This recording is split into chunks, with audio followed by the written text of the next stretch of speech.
Hello everyone, welcome to Parul physics KV. आज हम इस वीडियो में कुछ इम्पॉर्टेंट क्वेश्चंस डिस्कस करेंगे from the chapter electromagnetic waves.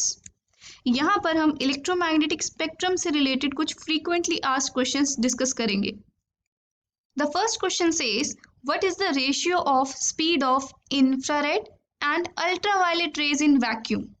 हमसे पूछा गया है कि वैक्यूम में इंफ्रारेड और अल्ट्रावायलेट जो रेज होती हैं उनकी स्पीड्स की रेशियो क्या होती है।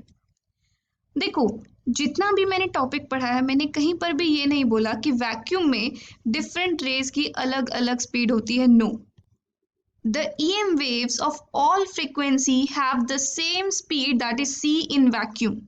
चाहे वो विजिबल हो, चाहे वो गामा हो, चाहे वो इंफ्रारेड हो, कोई भी EM स्पेक्ट्रम की वेव हो, सबकी स्पीड वैक्यूम में C ही होती है, which is equal to 3 × 10⁸ metre per second. तो हमसे क्वेश्चन में स्पीड ऑफ इंफ्रारेड और स्पीड ऑफ अल्ट्रावायलेट की रेशियो पूछी गई है, दोनों ही C होंगी, so the answer will be 1:1। Question number second says welders wear special glasses to protect their eyes from electromagnetic radiation. Name the radiation and write the range of its frequency. जो welders होते हैं, जो iron weld करते हैं, वो कुछ special glasses पहनते हैं अपनी आईज को बचाने के लिए जब वो अपना काम करते हैं।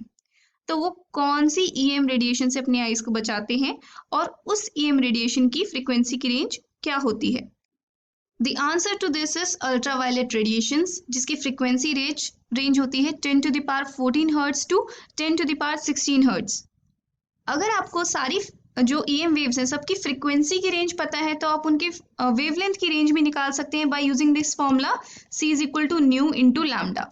So we don't need to remember separately the wavelength range or frequency range. One is sufficient, the other one can be calculated from this formula.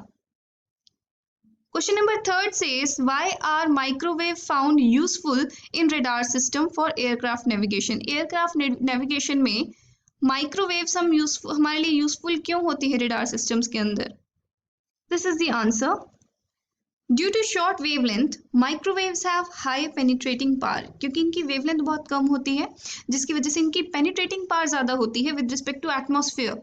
Atmosphere को ये आसानी से पेनिट्रेट कर सकती हैं and are not diffracted by the obstacles in their path of propagation। जो बड़े बड़े ऑब्स्टिकल्स आते हैं ये उनसे डिफ्रैक्ट नहीं होती। डिफ्रैक्शन हम पढ़ेंगे क्या चीज़ होती है आगे। तो इसलिए हम माइक्रोवेव्स रडार सिस्टम में यूज करते हैं। कोई एयरक्राफ्ट होता है, हम एक एयरक्राफ्ट में एक ट्रांसमीटर होता है, एक रिसीवर होता है। ट्रांसमीटर माइक्रोवेव सेंड करता है और वो किसी भी ऑब्जेक्ट से टकरा के वापस रिसीवर की तरफ आते हैं, रिसीवर उनको डिटेक्ट कर लेता है। अगर वो बहुत जल्दी आ गए हैं टकरा के वापस, मतलब कोई ऑब्जेक्ट है, एक सिस्टम होता है मैपिंग करने के लिए इसकी, जिससे पूरा का पूरा रडार सिस्टम में कोई भी ऑब्जेक्ट है हमें आसानी से विजिबल होता है। Question number 4 says which of the following has shortest wavelength। इन तीनों में शॉर्टेस्ट वेवलेंथ किसकी है। UV radiations, X rays, microwave. देखो मैंने एक ट्रिक बताई थी, गाड़ी XUV इन माई रेंज। सबसे हाई फ्रीक्वेंसी होती है इसकी, इसका मतलब सबसे शॉर्ट वेवलेंथ भी इसकी होती है। ऐसे हम आगे बढ़ेंगे तो हमारी वेवलेंथ्स बढ़ती जाएंगी, रेडियो वेव्स की वेवलेंथ सबसे ज़्यादा होती है। तो अब हम रखते हैं इस ऑर्डर में, हमें गिवन है यूवी, एक्सरे एंड माइक्रोवेव। तो आप देख सकते हैं हमें पूछा गया शॉर्टेस्ट वेवलेंथ किसकी है, जो लेफ्ट में होगा उसकी शॉर्टेस्ट वेवलेंथ होगी, that is X rays. So X rays is my answer. Question number 5 says arrange the following electromagnetic waves in order of their increasing frequency। increasing frequency के order में हमें अरेंज करना है। तो यहाँ पर आप देख सकते हैं क्वेश्चन में हमें एक्सरे गिवन है, देन गामा गिवन है, microwave, UV, infrared. Microwave, UV and infrared. हमें इंक्रीजिंग फ्रीक्वेंसी यानी कि इस डायरेक्शन में लिखना है। तो सबसे पहले आती है हमारे पास माइक्रोवेव, देन इंफ्रारेड, उसके बाद यूवी, फिर एक्सरेज और फिर gamma rays. Now this question is a very important question. 6th question में पूछा गया है name the following constituent radiations of electromagnetic spectrum which first part are used in satellite communication. Satellite communication में कौन सी waves use होती हैं? The answer is microwaves. इसको हम शॉर्ट वेवलेंथ रेडियो वेव्स भी यूज कर सकते हैं, बोल सकते हैं, क्योंकि क्लियरली डिफाइंड बाउंड्रीज नहीं है। Second, which are used for studying crystal structure of solids. देखो क्रिस्टल स्ट्रक्चर के लिए एक्सरे डिफ्रैक्शन होता है, तो यहाँ पर हम एक्स रेज यूज करते हैं।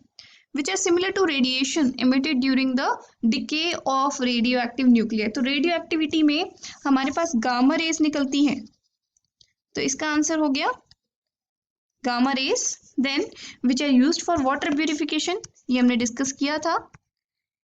यूवी रेज, जो यूवी लगा होता है आरओ प्यूरिफायर्स में। Then which are absorb from sunlight by ozone layer, again UV absorb की जाती है। Which has its wavelength between 390 to 770 nanometre. मैंने आपको बताया था विजिबल लाइट के केस में 400 से 700 नैनोमीटर के केस में होता है। सो the answer is visible. Which are used in warfare to look through war, through its fog के थ्रू देखने के लिए। देखो फॉग के थ्रू हमें लार्ज वेवलेंथ की जरूरत होती है, तो उसके लिए हम इंफ्रारेड का यूज करते हैं। Then which are used by radar systems in aircraft navigation, we just studied, कौन सी यूज होती है? Microwaves. Then which are produced by nuclear or reactions or are used to destroy cancer cells। तो इसमें nuclear reactions लिखा है, तो definitely gamma rays cancer के treatment में भी यूज होती है। Which are produced by bombarding a metal target by high speed electrons। हमने डिस्कस किया था कि एक्स रेज कैसे प्रोड्यूस होती हैं, जब एक metal target, heavy atomic number वाले मेटल टारगेट को हम हाई एनर्जी इलेक्ट्रॉन से बम्बार्ड करते हैं। Then maintain the earth's warmth and used in remote sensing. तो यहाँ पर भी अर्थ की वार्मथ इंफ्रारेड की वजह से बनी रहती है। Then which are used to take photographs of sky during night, again इसमें भी इंफ्रारेड का यूज होता है। Have the largest penetrating power, सबसे ज्यादा पेनिट्रेटिंग पावर उसकी होगी जिसकी फ्रीक्वेंसी सबसे ज्यादा होगी, यानी कि गामा रेज। क्वेश्चन नंबर 7 में पूछा गया है identify the following wavelengths and right one use of each. ऐसी वेवलेंथ जो इस रेंज में लाई करती है 10⁻⁻11 से लेकर, ये मीटर्स में है, लेस देन 10⁻⁻14 मीटर। तो ये हमारी एक्चुअल में यहाँ पर आना चाहिए 10⁻⁻14 और इधर आना चाहिए 10⁻⁻11। तो इसके लिए हम लिख सकते हैं गामा रेज या फिर एक्स रेज भी लिख सकते हैं। और ये किस में यूज होती है? मेडिकल पर्पस के लिए,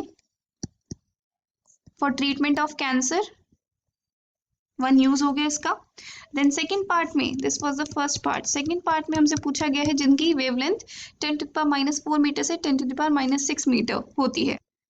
so again it should be like this, और ये हमारी रेंज आती है, इसमें इंफ्रारेड और कुछ पार्ट विजिबल का भी होता है। ये किस में यूज होती है? बहुत सारे यूजेस हैं। Let us suppose muscular strain जो होता है, मस्कुलर स्ट्रेन्स में भी इंफ्रारेड यूज होती है।